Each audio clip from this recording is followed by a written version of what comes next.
ñu dellu wax ni orgueil ak complexe bokkul.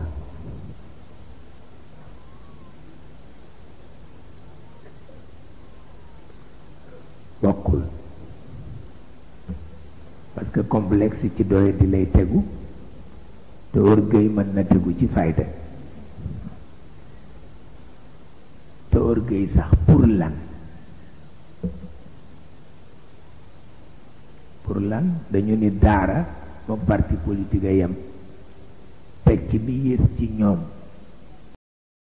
a samba un pas en avant deux pas en arrière.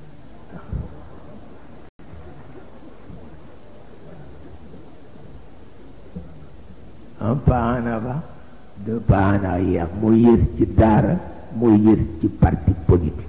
waaw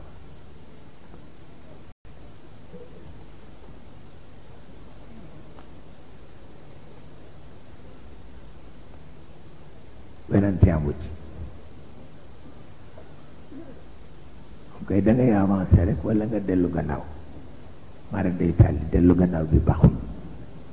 waaw baaxul mukk nag.